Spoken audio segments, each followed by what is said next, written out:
Tuma Federaalawaa Dimokiraatawaa Riippaabilika Itoophiyaa kabajamoo Dr. Abiyyi Ahmad waliin taasisedha. Aga xumura qophii keenyaatti akka nu hordoftan isin affeerra. Yeroo keessan aarsaa gootanii OBN'if yaada kennuuf yeroo keessan nu laachuu keessaniifis irra deebi'ee ammas maqaa hordoftoota OBN'n guddaan isin galateeffadha. Akkuma beekamu mee gaaffii jalqabaatti yeroo ceenu bu'aa bayii qabsoo uummata Oromoos haa ta'u kan sabaaf sablammootaaf uummattoota biyya keenya ammarra dhaabannee yeroo nuun ilaallu bu'aa akkamii fidee jettanii ilaaltu akkamittiin nuu xiinxaltu kana? Qabsoon uummattoota biyya kana keessattuu qabsoo Oromoo duuba deebinee gaafa ilaallu cinqii baay'eetiin ciniinsuu baay'eetiin rakkoo guddaa keessa darbee tas ga'e. Injifannoo gaafa argattu rakkoon inni guddaa waan keessa dabarte dagatta. Uummanni Oromoo jaarraa lama sadii ture. Uummata guddaa, uummata kabajamaa, uummata sodaatamaa waan yaade galmaan gahuu kan danda'u uummata cimaa ture. Uummanni kun Afrikaa keessatti lakkoofsaan saba guddaadha.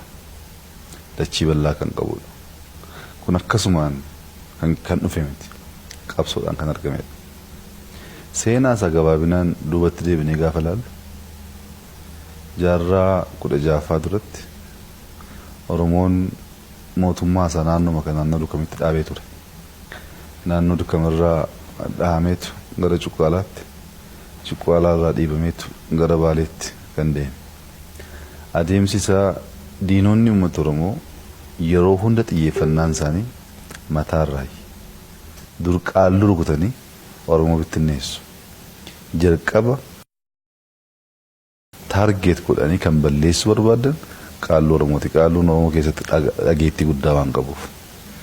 Abbaa bokkuu caalaayyuu abbootii amantaa gadaa Oromoo sassaabanii qaban dhahuudhaan Oromoo bittinneessaa turan.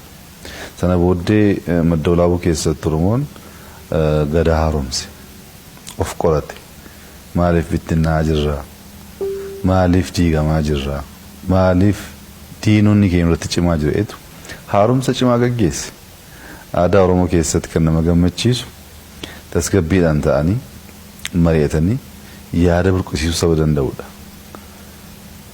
Eega haaromsa gadaa irratti godhame booddee wanti haaraa Oromoon akka haaraatti of cimsee kaasee ni jalqabaa caaseffama.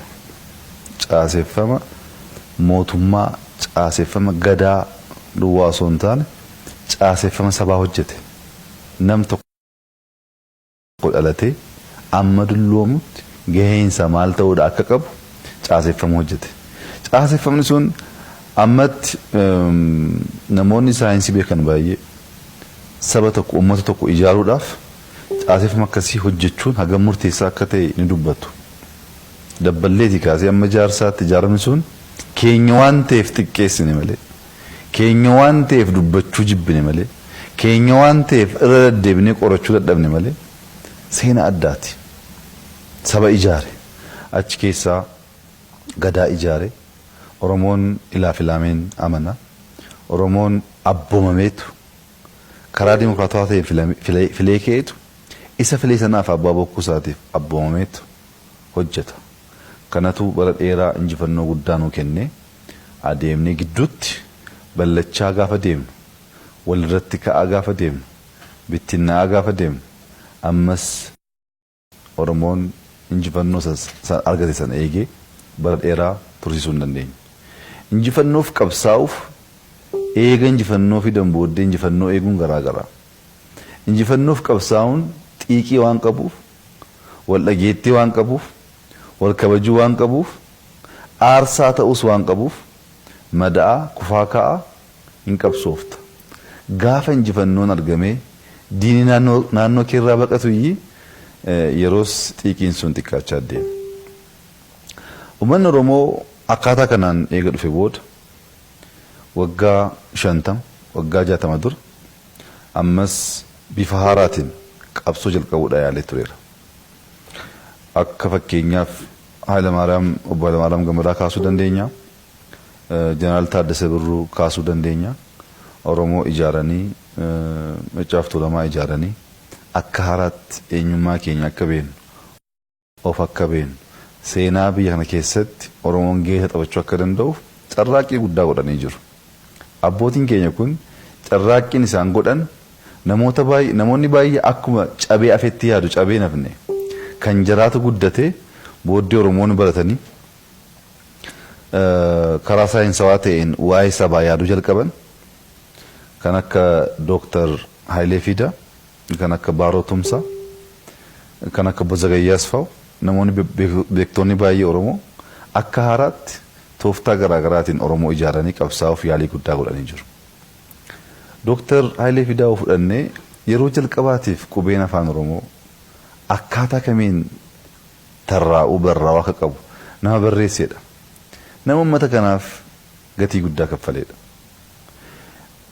Hayileen beekumsi isaa yaanni isaa baay'ee gadi fagoo waan ta'eef akkaataa kamiin uummanni Oromoo bakkeetti dhiibamee akka nafne gara giddu galeessaa dhufuu akka danda'u aangoo hirachuu akka danda'u fageessee kan yaadu nama sammuu addaa qabu ture. Baaroo Tumsaa hundaa ol Oromoo tokkoomsuuf bahalixaa seenaan Baaroo Tumsaan hojjete Oromoon dubbatee barreessee kan fixu miti. Namoonni lamaan kun garmalee wal hubatu, wal dubbisu, hin mari'atu, hin yaadu. Karaa kamiin tooftaa maaliitiin injifannootti dhiyaachuu akka danda'an hin beeku. Garuu lamaan isaanii hin nyaanne balleessine. Amma dubbatamuu fi qabuun dubbatamneef. Dubbatamuu duwwaa osoo hin taane badiimsa duuti isaanii keenyuma badiima keenya. Numatu ajjeese. Hayilee Fidaa qabsoon gara qabsoo dhinoota jijjiiramu gara horroo deemuuf asiin gara sulultaa ba'ee karaa jalqabee osoo adeemuuf ka'u namoonni miiraan oofamanii naqamtee irratti namoota mana hidhaa jiran hiiksuudhaaf yaalii godhanii karaa itti deemaa jiruuf galmi isaa waan barameef isa jijjiiruuf gaafa deebi'u qabameetu diina harkatti kufee bade. Baaroon beektu qabsoof gara Harargeetti ba'ee achitti kan bade. Namoota beektota akkasii dhabne. Bozagayyaas fa'u mana hidhaa keessa galan. Akka Dr. Maraaraa fa'aa mana hidhaa keessa galan. Namoonni akkasii baay'eedha. Qabsoo namoota kanaa dagannee injifannoo haaraa finne jechuu hin dandeenyu. Qabsaa'u jararraa barre. Tooftaa haaraa uumuun injifannoof geessuu akka danda'u halkanii guyyaa dhama'uu dadhabuu akka barbaachisu hubannee achi jalatti guddaniif qabsoo kan jalqabne. Namoonni kun qabsaa'uu duwwaa osoo hin taane obbo Zagayyaas fa'aan obbo Baaroo Tumsaa fa'aan qabsoon jarri gaggeessan keessaa injifannoon inni guddaa saba keenyaaf jarri fiduu danda'anii Oromoon abbaa lafaan turre. Abbaa lafummaasaa deebisuu keessatti barattoonni kun gaheen isaanii adda. Waan guddaa godhanii abbaa lafummaasaa seeraan akka mirkanaa'u gochuu danda'anii jiru. Dachiin Oromiyaa Oromootaaf akka taatu gochuu danda'anii jiru. Seenaan kun ittuma fufaa deemeetu bara 1983 dhaabbileen 5 akkas ta'an maqaa Oromootiin qabsaa'an turaniiru. Wal hubachuu, wal dhaggeeffachuu, walirraa barachuu, waliin dhaabbachuu hin dandeenye. Walitti naafanii, wal tuffatanii. Gaafa sabni wal tuffatu, gaafa ilaaf ilaameen dhibu fagoo deemuu hin danda'amu. Abbaan kan ofiin kabaju taanaan Ormi kabajuu hin danda'u. Wal kabajuun baay'ee murteessaadha. Isa dhibeennaan waggaa 20 ol rakkoo guddaa keessa turre. Rakkoo sana keessatti uummanni Oromoo qabsoo hadhaa gaggeessee jira. Aarsaa hundi keenya yaadannu kaffalaa ba'ee jira. Namoonni baay'ee hidhamanii, dararamanii, biyyaa ba'anii. Inni kaanis kan jiru fakkaate jiraachuu dadhabee biyya isaa keessatti bahee galuun cinqii ture. Waggaa 2 dura. Oromoo ta'anii abbaa qabeenyaa ta'uun, Oromoo ta'anii hayyuu ta'uun waan salphaan ta'e biyya kana keessatti. Sana booddee nu keessatti mariin gochaa turre maa inni seenaan Oromoo? Oromoon akkaataa kamiin guddachuu danda'e? Diinni isaa maaliif mo'aa jira? Maaloo gone Oromoo ijaarree injifannoof qaqqabsiisuu dandeenya kan jedhu mari'achaa turre. Namoonni baay'ee Oromoon beekanii. Oromoonnis Oromoon beekanii. Sirna gadaa keessatti Oromoo hubachuu barbaannaan yeroo dheeraa fudhattee qorachuu barbaada.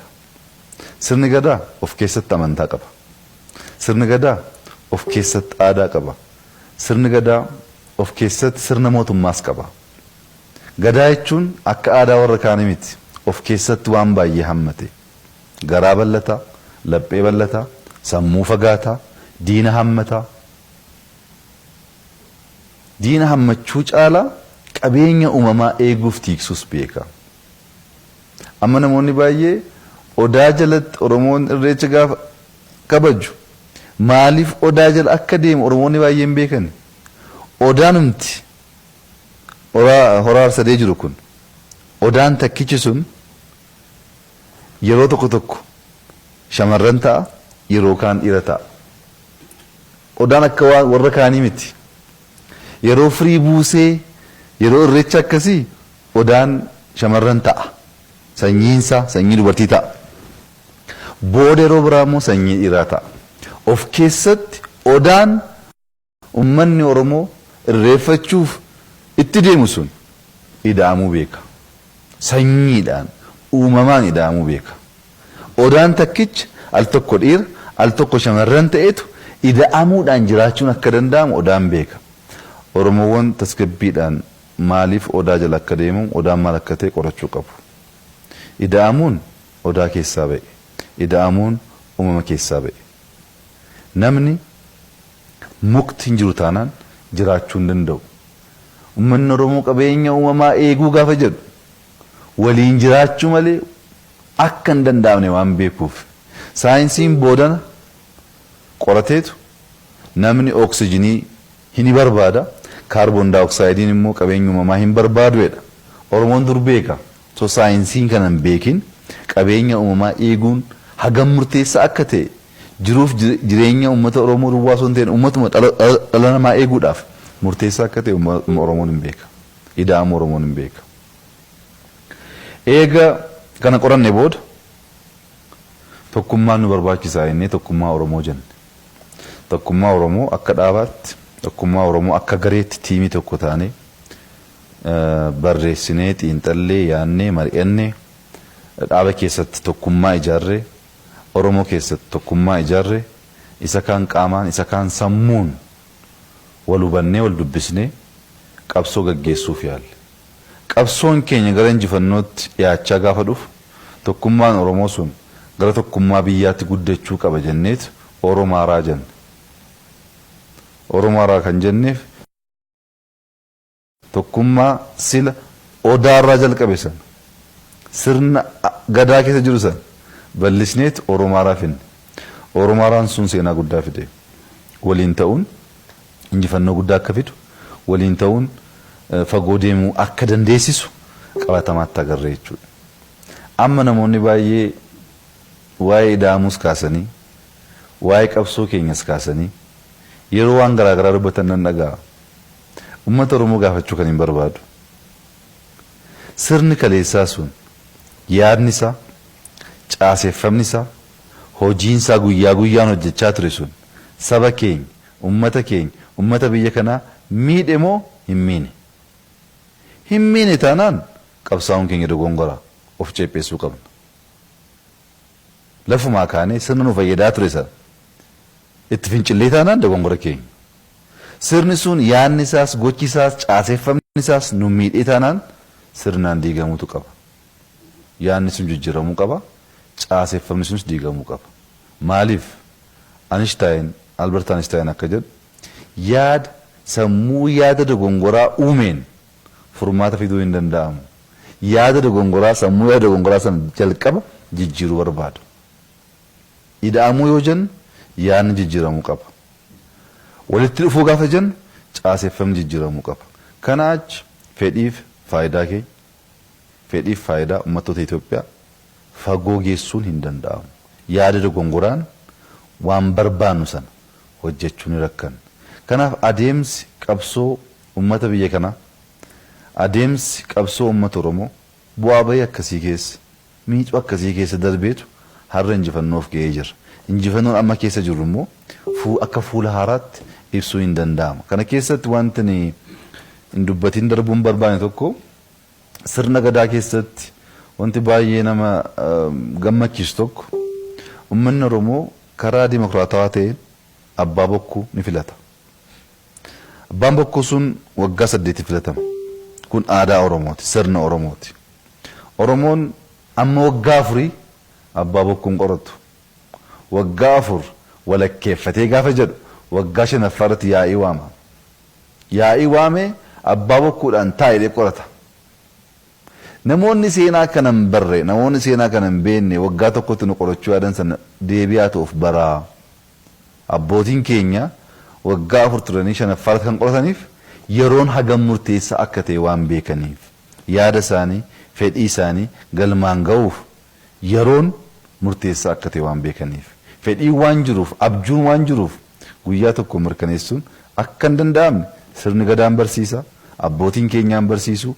Oromoon sabboonummaadhaan har'a iyyanii Oromummaa isaanii dagaagsuu barbaadan jalqaba eenyummaa ofii barbaadu, jalqaba seenaa abbootii keenyaa baruu murteessaadha.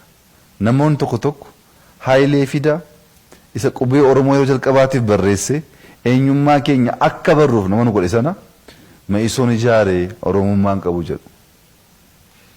Oromummaan jechaan, Oromummaan sirbaan duwwaa osoo hin taane hojiidhaan mirkanaa'a. Hojii qabatamaa mirkanaa'a.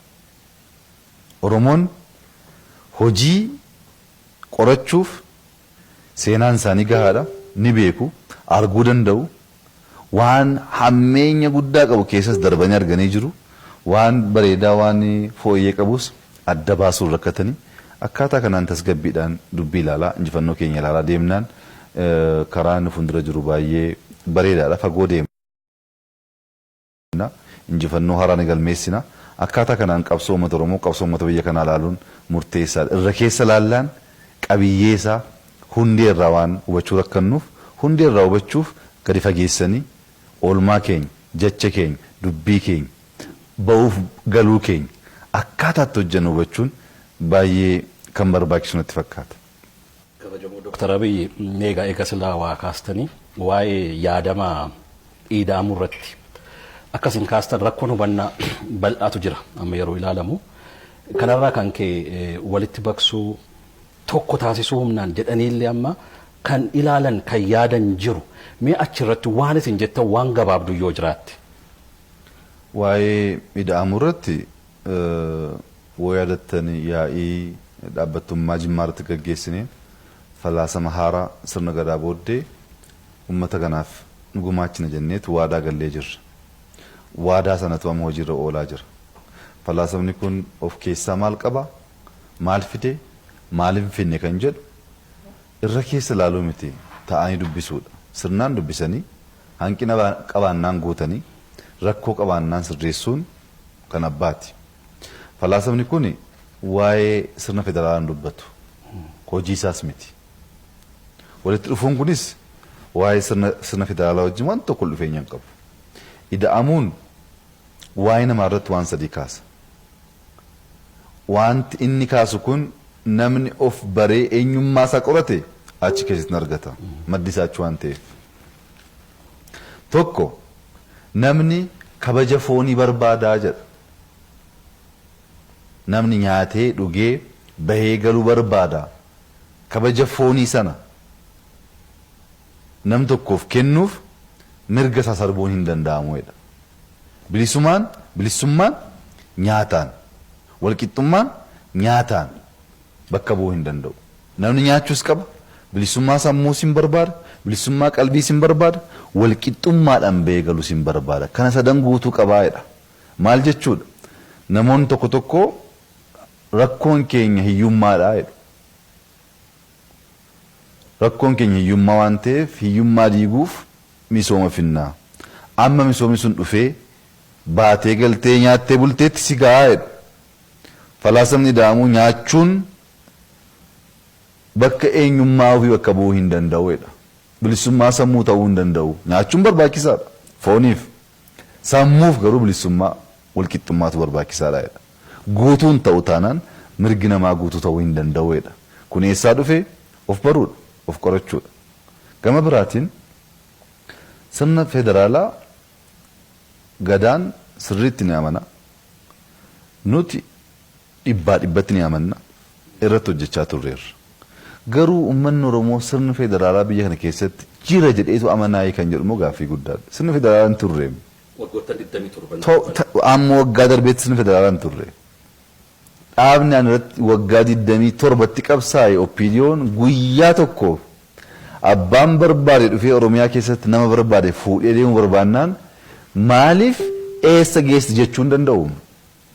Maqaadhaan sirna federaalaa waggaa 10 fi mootummaa naannoo Oromiyaa namatti ka'anii namicha Salamoon Xiimoo jedhamutu bakka bu'ee gaggeessaa ture. Eeganni keessattis Oromoon waan barbaadu fedhiisaa naannoo isaa keessatti galmaan ga'uu hin danda'u. Lafa dabalatee eenyuuf kennamuu qaba, eenyuuf kennamuu hin qabu kan murteessu kan biraadha. Isa duwwaa miti. Asi milneem addaraas jedhamu san galma milneemii san barkumee san Hacaaluu Hundeessaa sirbuuf hin danda'u gaafa jedhamu mootummaan naannoo Oromiyaa gaaffii gaafachuu hin danda'u. Sirni federaalaa akkasii sirni federaalaa jechuun ofiin of bulchuu jechuudha. Ofiin of bulchinee hin beennu. Warra nu bulchaa ture malee ofiin of bulchinee hin beennu. Galii keenya irratti murteessinee hin beennu. Qabeenya keenya irratti murteessinee hin beennu. Kun sobaadha. Inni amma sirna federaalaa isa dhugaa finnuu kan jedhu of keessaa qaba. Caaseffama diiguun yaada diiguun kan silaa wajjin halaalamu. Kanaa wajjin wal dhufeenya hin qabu. Nuti amma kan yaadaa jirru waa'een sirna federaalaa heera mootummaa irratti kan taa'edha. Waa'ee heera mootummaa paartiin ijaaramu kun murteessuu mirgas hin qabu ta'uus hin qabu. Kun waa'ee heeraati waa'ee mootummaan. Waa'een jaarmiyaa walitti fiduun suni maaliif barbaachise yoo jenne akkaataa jarri jaraaf tolu ijaaranii waggoottan darbaniif itti gargaaramaa turan san nuuf hin ta'uudha. Caaseffama haaraa nu barbaachisaadha. Fedhii keenya, yaada keenya, mul'ata keenya galma ga'uuf nu gargaaruudha. Wanti kun sirna mootummaa irratti murteessaa hin murteessu heera mootummaa kan murteessu ummata. Heera mootummaa kan jijjiiruu danda'u ummata duwwaadha. Paartiin keenya kana gochuu hin danda'u. Beekaa akkana godhu. Warruma kaleessa sirna federaalaa jeeqaa ba'eetu amma deebi'anii akka isaaf quuqamanitti ummata keenyaaf karaa garaagaraatiin ni dubbatu.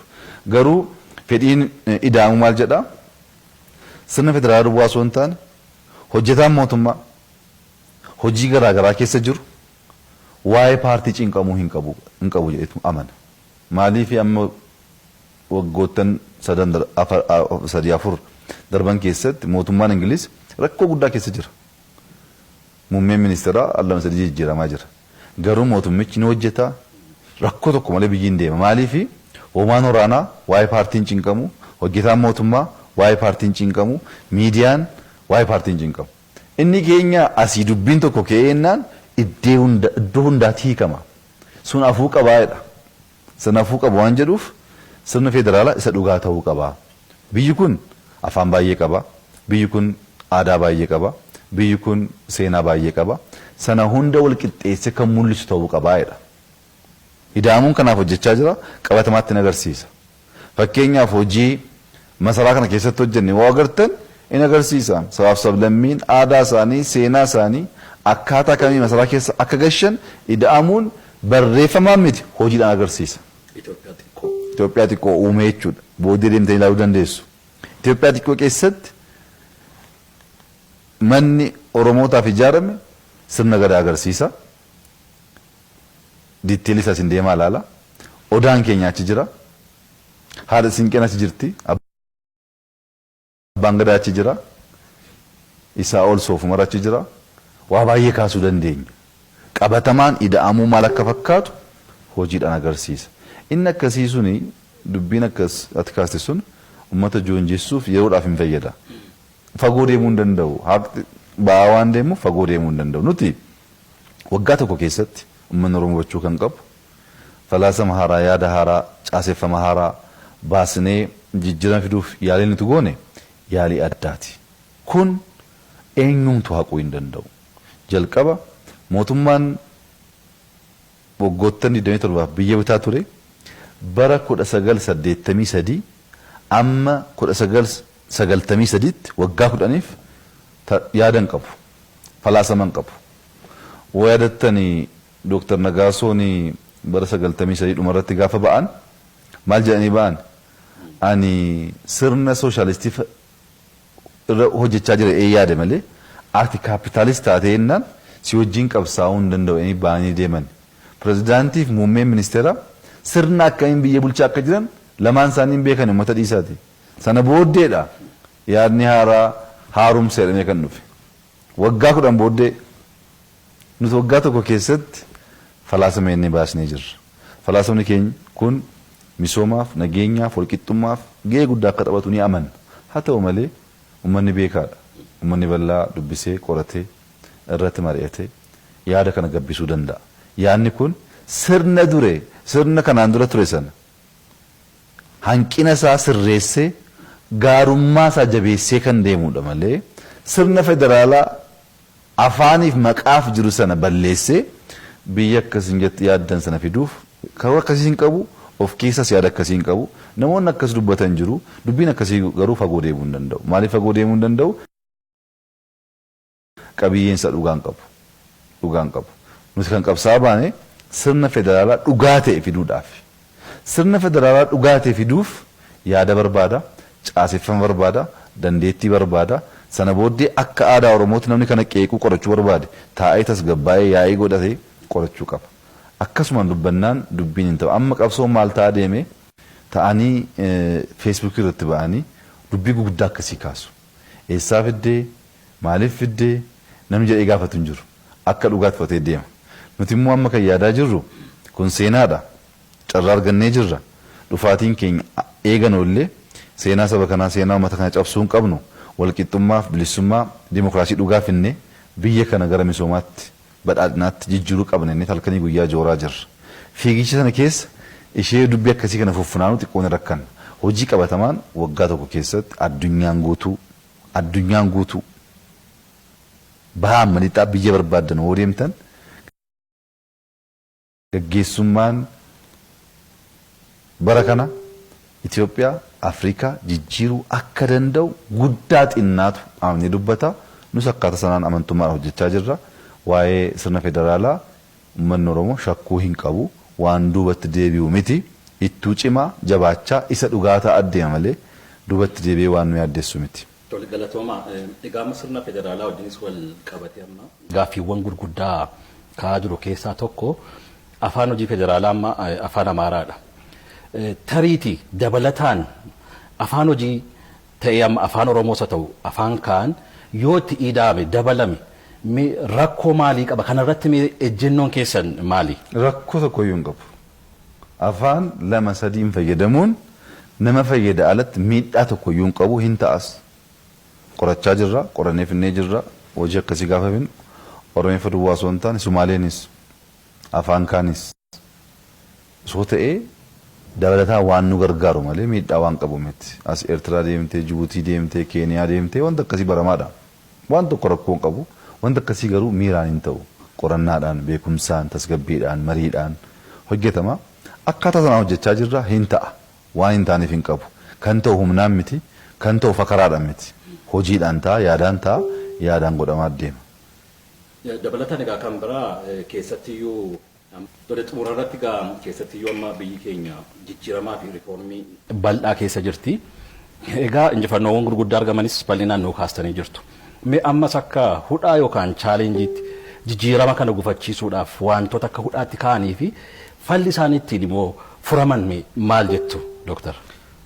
Egaa biyyi kun jaarraa tokko rakkoo guddaa keessa turte. Rakkoon biyya kana keessa jiru baay'ee bal'aadha. Uummanni Oromoo uummanni bal'aa Itoophiyaa gochuu kan qabu guyyaa guyyaan gaafa wal agarru akkaataa kamiin rakkoo keenya hir'isaa xiqqeessaa gara badhaadhinaatti guddachuu dandeenya jennee yoo mari'anne guddachuu dandeenya. Sila sii kaaseen ture namni diinni keenya hiyyummaadha jedhee halkanii guyyaa yoo barreessus yoo dubbatus yoo mari'atus waa hiyyummaa kaasu boodarratti hiriyummaa iyyummaa wajjin hiriyaa ta'a wal bareedu wal sima wal fudhata achi keessaa ba'uun rakkoodha. Yeroo hiyyummaa jibbitu badhaadhina dubbadhu. Yeroo doofummaa jibbitu waa'ee barumsaa dubbadhu. Yeroo dhukkuba jibbitu waa'ee fayyaa dubbadhu. Amma ministeera barnootaa hin namti maal ministeera barnootaa hojiin isaa doofummaa balleessuudha. Maaliif ministeera doofummaa balleessuu hin jennu? Ministeera fayyaa yoo jennu hojiin isaa dhukkuba balleessuudha. Maaliif ministeera dhukkuba balleessuu hin jennu? Ministeera fayyaa hin namti. Hiyyummaan isa akkasuma. Hiyyummaa sammuu, hiyyummaa qabeenyaa isarratti dubbachuudhaan du'el gochuudhaan rakkoo hiikuu hin danda'amu. Badhaadhina ittee yaaddee badhaadhinaaf hojjetteetu hiyyummaa sana balleessita. Barumsaaf hojjetteetu doofummaa balleessita. Fayyaaf hojjetteetu dhukkuba balleessita. Yaada olaanaa ta'e qabaachuun ni barbaachisa. Biyya keenya keessatti kan baramuu qabu abbaa manaaf haati warraa rakkoo hagamii yoo qabaatan halkan galanii mana isaaniitti anaafati yoo molii kana hin mari'atanii yaa abbaa manaa koo dhugaatii kana dhiisii yeroodhaan galiyetti gorfatti isheenis inni isin gorfata bakka amalli shaanqateetti malee guyyaa guyyaan yoo molii kana ichaan mari'atan guyyaa guyyaan akkaataa kamii mana keenya jiruu keenya fooyyeessinaa fayyisnaa hin mari'atu. Uummanni Itoophiyaa akkas ta'uu qaba. Guyyaa guyyaan biyya kana akkamitti ijaarraa, biyya kana akkamitti fayyisnaa, biyya kana akkamitti guddisnee mari'ateennaan rakkoo isaa eega. Guyyaa guyyaan akkamitti walirraa deemna, akkamitti wal jibbina, akkamitti wal arrabsina jennaan garuu gaddeemuu waan ta'uuf inni jalqabaa yaadni keenya yaada olaanaa ta'uudha. Inni lammaffaa nageenya. Jaarraa kana keessatti siyaasni yaadaan, dubbiidhaan mariin ta'a. Namoonni yaada guutuu hin qabaanne namoonni mariidhaan mo'uu hin dandeenye duwwaatu meeshaadhaan yaadu ajjeesuudhaan yaadu. Nam tokko dhabuun maaliin bakka buusta lubbuu nama tokko? Lubbuu nama tokko dhabuurra ji'a tokko ta'anii mari'achuu wayya. Maaliif namni nama qalbiin isaan jijjiirama. Woo dogongorees fayyuu danda'a, woo dogongorees sirrachuu danda'a. Qalbii jijjiirrachuudha malee furmaata dhugaa ta'uu kan danda'u namicha balleessuu miti. Namicha balleessuun yaada isaa balleessuun sodaarra ka'a. Namichi kun oolee buleennaan yaadni isaa kun nu mo'achuu danda'a jettee gaafa yaaddu yaadan qabu ta'an ajjeesutti deemta. Uummanni keenya wal ajjeesuu keessaa ba'uu qaba. Mari'achuu, yaada gabbisuu, akka biyyoota guddatanii ta'anii mari'achuu sana keessatti jijjiirama fiduu akka danda'amu hubachaa deemuun baay'ee murteessaa natti fakkaata. Kana gochuu dandeenye jennaan biyya kana jijjiirra. Itoophiyaan hin jijjiirama. Carraa guddaatu jira. Jijjiiruu akka dandeenyus argaa dhufnee jirra. Namoonni baay'ee namoonni ganda tokko sirnaan gaggeessanii hin beekne gumaacha tokko ganda tokko keessatti godhanii hin beekne biyya gaggeessuu hin danda'anii jedhu. Isinoo yennaan ganda gaggeessanii hin beekan. Waan keessan dabarreen nama kaan qeequun hin ta'u. Waan beektu nama qeeqxa. Muummicha ministeeraa taatee hojjettee hojii addaa hojjettee hin beekan taanaan isaan maa qeequu dandeessa. Seenaa nuti beeknu keessatti namoonni mootummaa ta'an yaadni isaanis hojiin isaanis hagas mara uummata biyya kanaa jijjiiruu hin dandeenye. Karaa haaraa barbaanna, yaada haaraa barbaanna, akkaataa haaraatiin gaggeessuu barbaanna. Mangistuun gaafa biyya kana dhufee warraaqsa jedhu warraaqsi biyya kana keessatti waan hin turreef Raashaa deeme muuxannoo fudhachuudhaaf. Raashaa irraa waa hunda kooppii godheetu warraaqsa Raashaa jedhe. Booddee Mallas gaafa dhufu Albaaniyaa deeme. Warraaqsa Albaaniyaa jedhe. An biyya biraa deemuun irraan eegamu. Warraaqsa lama biyya alaarraa dhufee asitti ijoollee keenya fixee fashalaa'e nan beeka. Isarraan barumsa fudheen idaamoo jedhee waan keessoo waan biyya kanaa uumuun hin danda'ama. Biyya biraa deemanii warri fidanoo fashalaa'anii badanii jiru. Maaliifin sadaffaa badiif barachuun deema dhiise. Badiif barachuudha sun argeera ka mangistuuf hin taane Mallasiif hin taane anaaf maal fide hin deema. As garuu jira. As garuu seenaa baay'eetu jira. Barachuudhaaf barbaannaan kaaba soo deemte, karaa bahaa soo deemte, karaa lixaa soo deemte uummanni Itoophiyaa beekumsa baay'ee qaba. Isaan irraa barannee sirnaan qorannee karaa saayinsawaa ta'een keenyee itti hojjennaan jijjiirama fiduu hin danda'amu. Kanaaf yaada olaanaa ta'e tokko nageenya irratti xiyyeeffachuu, lama of kabajuu, ofirraa barachuu, wal tuffachuu dhiisuu, ilaa filaameen amanuu, wal dhaggeeffachuu, hundaa ol abboomamuu. Abboomamuu murteessaadha. Kun aadaa keenya. Abboomamuun ce'uuf baay'ee murteessaadha. Abboomamuu baannaan dubbiin hin bada. Oromoon wal diiguu, wal balleessuu keessa ture waan ta'eef hin beeka. Kan akka haaraatti irra deebi'uun barbaachisaa miti. Wal ijaaruu, wal cimsuu, wal jajjabeessuu, wal bukkee dhaabachuu, yaadaan wal ijaaruu gara kanatti ceenee ilaallu. Waggaa 100 guutuu diigamuu keenyaan, wal ajjeesuu keenyaan, waliin dhaabachuu dadhabuu keenyaan diinni waan barbaade gochaa waan ba'eef kana booddees akkaataan sun nun barbaachisu. Tokkummaa jechuun tokkummaa Oromoo eegaa tokkummaa Itoophiyaa eeguu jechuudha. Tokkummaa Oromoo tokkummaa Itoophiyaatiif sodaa ta'u uumnu irra hin jiraatu. Tokkummaa Oromoo cimina Oromoo Itoophiyaaf cimina ta'u, Itoophiyaaf guddina ta'u, Itoophiyaaf badhaadhina ta'u fiduuf uummanni Oromoo itti gaafatamummaas qaba, hin danda'a jedhee si yaada. Akkaataa kanaan deemuudha. Sabaaf sablammii wajjin jaalalaan, walqixxummaan, walammachuudhaan akkaatama aadaa Oromootiin jiraannaan fagoo deemuu dandeenya. Hin beektu guddifachaa, ilma mixii ni beektu, ilma barcummaa ni beektu, moggaafachaa ni beektu. Isatti deebi'uudha. Isatti deebi'uudha. Kan nu fayyadu ofitti deebi'uudha. Kan nu fayyadu akkaataa abbootiin keenya seenaa hojjetan sana hubannee fooyyeessinee hojjechuudha. Sana gochuu dandeenya jennaan fagoo deemuu ni dandeenya. Fallis kanuma duwwaadha jedhee nama naanne. Oromoon waggaa 150 booda yeroo jalqabaatiif qe'ee durii itti deebi'ee irreeffachuudhaaf amma qophii xumuree jira. Carraa kanaan isinillee baga kanaan geessan jala bultii isaan geessaniin jedha. Mee gama kanaan dhaamsa maalii qabdu Dooktar?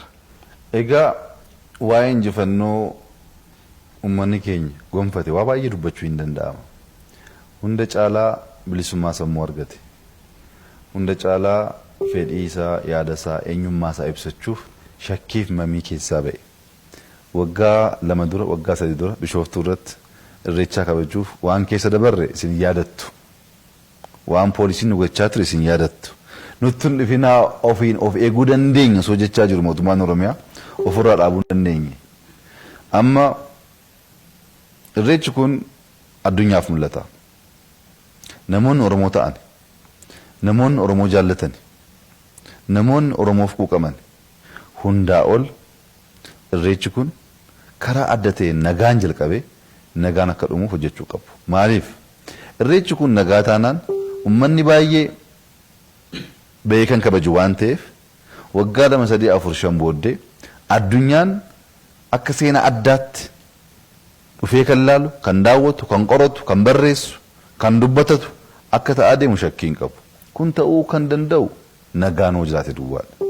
Irreechi sirna gadaa keessatti aadaa eenyummaa keenyaati.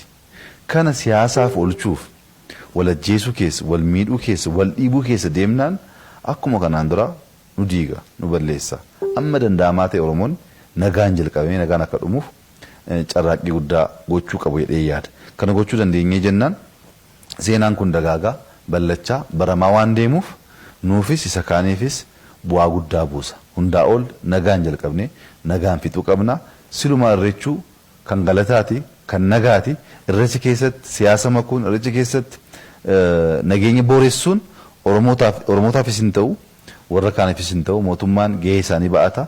Uummanni Oromoo xiyyeeffannaa addaatiin kana gochuu qaba jedhee yaada. Kanaan ol qabatee egaa sabaaf sablammoonnis akkaataa aadaa isaanii kanarratti hirmaatanii kan koodha jedhanii akka isaan waliin kabajaniif gama isaaniin waan isin dhaamtan yoo jiraate. Oromooni kan Itoophiyaati. Itoophiyaanis kan Oromooti. Sabaaf sablammiin Itoophiyaa keessa jiran wal baruu qabu. Walirraas baruu qabu. Oromootti hiikuun Oromoorraa barachuun seenaa isaa keessatti waa baay'ee sabaaf sablammii biraatiif waan dabarsuu qaba. Nus kan biraa irraa barannee waliin jiraachuun nu barbaachisa. Inni kaanis nutti hiikee nurraa barachuun faayidaa guddaa qaba. Maaliifi Oromummaa fi sabboonummaan Oromummaa fi sabboonummaan Itoophiyaa akka wal makatuutti namoonni yaadan jiru. Walin makatus, walin saamus, Oromummaan Itoophiyaa keessa jira, Itoophiyaa Oromummaa keessa jira. Kana lamaan wal qixxeessinee miidhagsuu ni dandeenya. Kana gochuuf Amaar, Walaayittaan, Guraageen, Tigreen, Harariin inni kaan uummata Oromoo wajjin dhufee irreecha kabajuu qaba. Irreechi seenaa isaati. Irreechi seenaa obboleewwan isaati. Achi keessatti immoo waan barumsaaf ta'u baay'eetu jira. Nus kan biraa akkaataa sanaan kabajuu qabna. Wal kabajuun, wal dhaggeeffachuu, waliin jiraachuun jiraatee jennaan hunda fayyada. Kana keessatti kan miidhamu hin jiru. Garuu wanti baay'ee yoo jalqabbii irratti mormiin jiraata. Mormiin jiraata. Mormiin kun akka baduuf humni hin barbaachisu, arrabni hin barbaachisu, karaa nagaatiin agarsiisaa deemudha. Gradually baramaa inni kaanis hammatamaa keessatti galaa waan deemuuf aadaan keenya saammachuu galaa bal'achuu waan ta'eef akkaataa kana adeemnaan aadaa uummata Itoophiyaa uummata Afrikaa ta'a akka deemu shakkii tokkoyyuu hin qabu. Yeroo bal'aa nu laattanii yaada bal'aa nu gumaachitanii fi kabajamoo Dr. Abiyyi Ahmad Ministirri Muummee Mootummaa Federaalawaa Dimokiraatawaa Riippaabilika Itoophiyaa guddaa isin galateeffannaa fayyaa ta'a. Barri kun bara dagaaginaa bara egaan kabajamtoota hordoftoota OBN turtii addaa OBN Ministirri Muummee Mootummaa Federaalawaa Dimokiraatawaa Riippaabilika Itoophiyaa kabajamoo Dr. Abiyyi Ahmad waliin taasise kana fakkaata ture. Nu waliin turuu keessaniif galata guddaa qabdu. Qophiileen OBN afanitti fufuu akka hordoftan isin affeerra. Ibsa gaaddisa hooggansa Oromoo nuti hogganoonni dhaabbata siyaasaa Oromoo ji'a 5f marii addaan hin citin taasisaa turre. Mariin keenya kun seenaa akka dhaabbata siyaasaa fi akka Oromootti keessa dabarre wal yaadachiisuu dabalata. Akkasumas haala har'a jiru jalatti ummatichi carraa akkamii akka qabu wal bachiifnee jirra. Dabalees balaa ummata keenya irratti yeroo ammaa duumessaa'ee jiru